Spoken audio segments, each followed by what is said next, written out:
Hello everybody, मैं doctor श्रद्धेय कटियार और आज हम लोग एक थोड़ा आउटलेट डिस्कस करेंगे। एक बहुत ही कॉमन प्रॉब्लम या डिजीज़ जो आजकल है टाइप 2 डायबिटीज़। टाइप 1 के बारे में हम किसी और वीडियो में फिर डिस्कस करेंगे।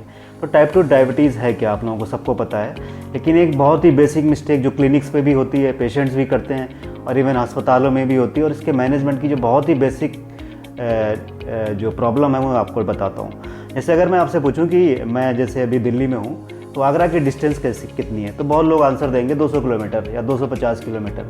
अगर यही मैं पूछूं आपकी अभी शुगर कितनी है तो आप कहोगे 200, है ना। तो यही प्रॉब्लम है यहाँ पे। क्यों?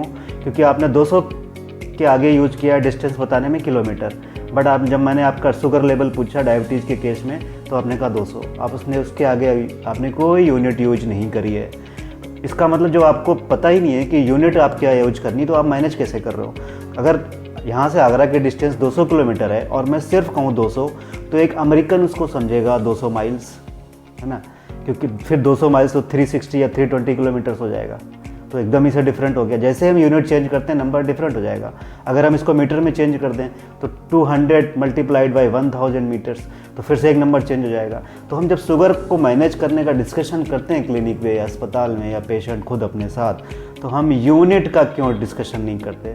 तो आप अपनी रिपोर्ट में आज इस वीडियो के बाद देखना जाके कि यूनिट का जो होता है वो होता है इसका मिलीग्राम पर DL, राइट। तो जैसे अगर आपका शुगर आपको 100 का रखना है तो इसका यूनिट होगा 100 मिलीग्राम पर डेसीलीटर। तो मिलीग्राम तो आपको समझ में आता होगा कि मिलीग्राम क्या चीज़ होती है। जैसे एक पैरासीटामॉल का टैबलेट 500 मिलीग्राम का है, तो वो जो पैरासीटामॉल का टैबलेट है वो हाफ ग्राम का है, यानी कि 1 ग्राम में 1000 मिलीग्राम होते हैं। तो blood sugar is normal blood sugar क्या होगी 100 milligram per decilitre. Deci of a litre, मतलब मीन्स 1/10 ऑफ ए लीटर। तो 1/10 ऑफ लीटर ml में क्या होगा 100 ml। तो नॉर्मल ब्लड शुगर अब क्या हो गई 100 मिलीग्राम इन 100 ml।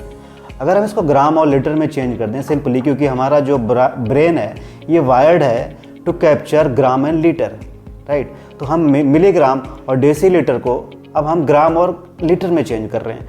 तो 100 milligram in 100 ml of blood, ये नॉर्मल ब्लड शुगर होती है। इसी इक्वेशन को हम ऐसे भी कह सकते हैं 1000 milligram in 1000 ml of blood.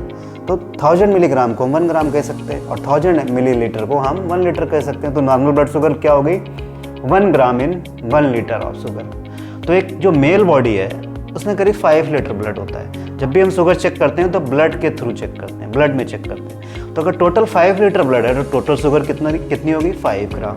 तो ये कौन सी शुगर है ग्लूकोज, क्योंकि उस मशीन को हम क्या कहते हैं ग्लूकोमीटर। अगर 1 लीटर में 1 ग्राम शुगर है और टोटल ब्लड का अमाउंट ही 5 लीटर है तो टोटल शुगर कितनी हो गई 5 ग्राम। 5 ग्राम का मतलब होता है जो सबसे छोटी वाली स्पून होती है टी स्पून, उतनी शुगर आपके सर्कुलेशन में पूरी मूव होनी चाहिए, राइट। जब भी अगर मान लिया आपने एक चपाती खाई या 2 चपाती खाई सुबह, या 1 कटोरी राइस या पोहा राइस का ही पोहा बना होता, तो वो करीब 3 से 4 स्पून टेबल स्पून शुगर होती है। तो 3 से 4 टेबल स्पून का शुगर मतलब हो गया 40 ग्राम शुगर। तो और आपकी पूरी बॉडी में कितनी सर्कुलेट हो रही है जस्ट 5 ग्राम। तो अगर एक इमेजिनरी सिचुएशन इमेजिन करो कि आपकी बॉडी में पैंक्रियास बिल्कुल काम नहीं कर रहा है, इंसुलिन बिल्कुल नहीं बन रहा है, जीरो है। तो अगर आपके सर्कुलेशन में 5 ग्राम शुगर थी, जब आप फास्टिंग में थे, आपने जैसे ही 2 चपाती खाई या पोहा खाया तो 40 ग्राम शुगर और पहुंच गई।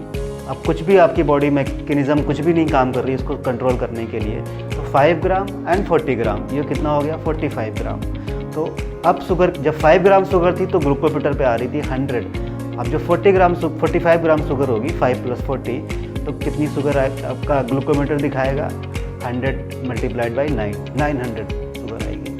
तो हमको पता है कि अगर 500 से ऊपर जाती है तो आप कोमा में जा सकते हो। तो हमारा ब्रेन थ्रू पैंक्रियाज इसको डाउन करने की कोशिश करता रहता है ऑल द टाइम। अब ये चीज़ें आप दिन में बार बार कर रहे हो, बार बार आप शुगर को रेज कर रहे हो, आप बार बार मील्स ले रहे हो, ऐसी चीज़ें खा रहे हो जिनमें बहुत ज़्यादा शुगर है।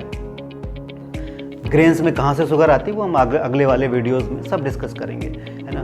तो 1-2 चपाती में 40 to 45 ग्राम ग्लूकोज होता है जो हमारी ब्लड के अंदर शुगर है वो होता है एक्चुअली में। तो उससे प्रॉब्लम क्या होती कि आपने 1 साल की अगर आपकी लाइफ स्टाइल है, 2 साल की है, 3 साल की है, 4 साल की है, तो धीरे धीरे ये जो मैकेनिज़्म है, आपने खाया, इंसुलिन आया, उसको कंट्रोल किया, ये मैकेनिज़्म धीरे धीरे स्लो डाउन होने लगती। और ये इंडिविजुअल टू इंडिविजुअल भी डिपेंड करती है, आपका जेनेटिक्स कैसे हैं उस पर भी डिपेंड करती है, आपने कितना एब्यूज़ किया है थ्रू आउट लाइफ उस पर भी डिपेंड करती है। तो धीरे धीरे जब ये स्लो डाउन होने लगती है मैकेनिज़्म, तो कुछ ब्लड शुगर हमारी ब्लड में बढ़ने लगती है, और जब आप इसको चेक करोगे तो हम इसको कहेंगे टाइप 2 डायबिटीज़। तो डॉक्टर इसका डायग्नोसिस तब बनाते हैं जब ब्लड की शुगर बढ़ने लगे, लेकिन इसके बैकग्राउंड में बहुत सारी चीज़ें चल रही होती हैं। जैसे आपने एक कहानी सुनी होगी, शेर आया, और एक बार सच में शेर आ जाता है तो फिर उसको बच्चे को कोई बचाने नहीं जाता गाँव से। अब ये दिन में इंसुलिन एक टाइप का, अगर मान लो एक शेर है, आप उसको बार बार जगा रहे हो और वो बार बार से शुगर को पिक करके और वो बाकी बॉडी सेल्स के पास ले जा रहा है। अब बॉडी सेल्स को लग रहा है कि बार बार न्यूट्रिएंट या शुगर लेके बार बार आ रहा है, तो कुछ दिनों के बाद या कुछ सालों के बाद या कुछ डिकेड्स के बाद वो सेल्स अपने गेट बंद करने लगते हैं फॉर इंसुलिन, क्योंकि उनको चाहता है, उन सेल्स को लगता है कि हमें अब रिक्वायरमेंट नहीं है ज़्यादा, हमारे पास इनफ एनर्जी स्टोर है। तो जब वो अपने गेट बंद करने लगते हैं तो ये कोई स्पेसिफिक अमाउंट में नहीं होता कि इतनी ही सेल्स बंद करेगी, ये पूरी मास बॉडी में भी हो सकता है या एक पर्टिकुलर बॉडी पार्ट में भी हो सकता है। लाइक आपके लोअर लिम्स में पहले हो गया, पूरे पैरों में, तो आपको पता चला कि इंसुलिन रेजिस्टेंस आ चुका है। अब जो इंसुलिन है वो शुगर एंट्री नहीं कर पा रहा है सेल के अंदर, तो इसीलिए डायबिटिक जो पेशेंट होते हैं उनमें अर्ली क्या सिम्टम आते हैं, आपके पैरों में झंझनाहट शुरू हो जाती है। झंझनाहट का मतलब है कि जो सेल्स हैं उन्होंने अपना पर्दा या दरवाज़ा बंद कर लिया है फॉर इंसुलिन, तो उन सेल्स को एनर्जी नहीं मिल रही है। तो जब इंसुलिन को, जब ब्रेन को लगता है कि शुगर बढ़ रही है, क्योंकि इंसुलिन तो उसके अंदर ही नहीं जा पा रहा सेल्स के अंदर और शुगर बढ़ रही है, तो ब्रेन पैंक्रियास से कहता है कि और इंसुलिन का फॉर्मेशन करो, तो फिर इंसुलिन बढ़ेगा, फिर शुगर डाउन हो जाएगी, फिर और इंसुलिन रेजिस्टेंस आएगा तो ब्रेन और इंसुलिन पुश करेगा पैंक्रियास के थ्रू। तो ये टग ऑफ वॉर काफ़ी 5-6 सालों या हो सकता है 10 साल तक चलता रहे। तो इसको मेडिकल के टर्म में इंसुलिन रेजिस्टेंस कहते हैं। बट जब प्रॉपर इंसुलिन रेजिस्टेंस हो जाता है और फिर उसके बाद जब पैंक्रियास भी अपने हाथ खड़े कर देगा कि अब इससे ज़्यादा इंसुलिन हम नहीं बना सकते, अब आपकी ब्लड शुगर बढ़नी शुरू हो जाएगी। मेडिकल के डॉक्टर यहाँ इस पॉइंट पे डायबिटीज़ का डायग्नोसिस करते हैं, बट मुझे लगता है कि गलत तरीका है डायबिटीज़ डायग्नोस करने का। हमें फास्टिंग शुगर की जगह पहले फास्टिंग इंसुलिन को चेक करना चाहिए। तो पहले हमें उस हार्मोन को चेक करना चाहिए कि वो कब बढ़ रहा, क्योंकि हार्मोन हो सकता है कि शुगर बढ़ने से 5-6 साल पहले या 10 साल पहले से बढ़ रहा हो। तो डायबिटीज़ की अगर आप डायग्नोसिस सही बना लोगे, उसी टाइम पे आपने सोचो कि अगर आपने फास्टिंग इंसुलिन करा लिया तो आपने 5 से 10 साल पहले आपने डायग्नोसिस कर ली अपनी टाइप 2 डायबिटीज़ की, और उस समय अगर आपको कोई प्रॉपर नॉलेज दे दे फूड का, एक्सरसाइज का, कुछ सप्लीमेंटेशन, कुछ डिफिशियंसीज़ की वजह से भी इंसुलिन रेजिस्टेंस हो सकता है, मिनरल्स की डिफिशियंसी या विटामिन की डिफिशियंसी की वजह से। और कुछ उस तरह से अगर आपको एक काउंसलिंग प्रॉपर मिल जाए उस फर्स्ट मीटिंग में, बजाय कि आपको बाद में चेक किया जाए शुगर, जब आपका ब्लड शुगर लेवल बढ़ना हो और हम दवाइयाँ ऐड कर दें, तो पहले वाली चीज़ जो बता रहा हूँ 5 से 10 साल पहले डायग्नोस करना, उसके अकॉर्डिंग फूड धीरे धीरे मॉडिफाई कर लेना। तो उससे फ़ायदा क्या होगा, आपकी शुगर तो कंट्रोल आ ही जाएगी बाय नेचुरल वेज, एंड बाकी जो आपके जो हेल्थ इश्यूज़ हैं लाइक ओबेसिटी और हाइपरटेंशन, इनमें भी सही आपको फ़ायदा मिलेगा। क्योंकि ब्लड प्रेशर बहुत ही सिंपल टर्म में समझाता हूँ, ये मेडिकली उतना करेक्ट नहीं है, बट आपको समझाने के लिए बता रहा हूँ कि अगर आपकी बॉडी डिज़ाइंड हुई है, आपका डीएनए डिज़ाइंड हुआ है to 70 kg of body weight, right, और आपने उसको 110 किलो का कर लिया है, तो अगर आप खुद इमेजिन करो, आपके पास 7 किले का एक खेत है ना, और आपने उसमें एक पंप या ट्यूबवेल लगा रखा है, आपने साथ वाले का 4 किले का और खेत था वो भी खरीद लिया, तो अब आपके पास हो गया 11 किले का खेत, है ना। आप 11 किले का खेत आपको फिर सींचना है, और जो आप पहले कहते थे कि पहले मैं 3-4 घंटे में पूरा खेत इरीगेट करके या सींच के चला जाता था 4 घंटे में, तो अभी भी मुझे 4 घंटे में ही करना है। तो लेकिन आप पंप नहीं चेंज कर सकते, सोचो इमेजिन कि आप पंप नहीं चेंज, या आप पंप चेंज करो तो हो जाएगा 4 घंटे, बड़ा पंप लगाओ। लेकिन अगर उसी पंप को रखना है तो आपको उसके जो पंप है उसकी स्पीड को बढ़ाना होगा, उसके प्रेशर को बढ़ाना होगा। तो हमारी बॉडी भी सेम इसी तरह की, आप 70 kg के लिए डिज़ाइन थे, आपने 110 किलो वेट कर लिया, आपका जो पंप है हार्ट वो तो हम चेंज नहीं कर सकते। तो अगर पूरी बॉडी में उसको ब्लड फ्लो करना है, अब क्या करना पड़ेगा, उसको पंप को उसको प्रेशर के साथ ब्लड पुश करना पड़ेगा, और फ्रीक्वेंसी भी बढ़ानी पड़ेगी, मतलब हार्ट रेट भी बढ़ाना पड़ेगा और प्रेशर ही बढ़ रहा है। तो इसी प्रेशर को हम लोग क्या कहते हैं, ब्लड प्रेशर। तो ब्लड प्रेशर का पहला ट्रीटमेंट क्या है, हमें अपना वेट लॉस करना चाहिए। ये बहुत ही बेसिक है। हम लोग बड़ी फ़नी चीज़ पढ़ते हैं MBBS में कि क्लासिफिकेशन पढ़ते हैं ब्लड प्रेशर का, तो जो उसमें सबसे कॉमन टाइप है ब्लड प्रेशर, उसको हम लोग प्राइमरी या एसेंशियल कहते हैं। और उसका जो रीज़न आता है मेडिसिन की बुक में, वो आता है अननोन।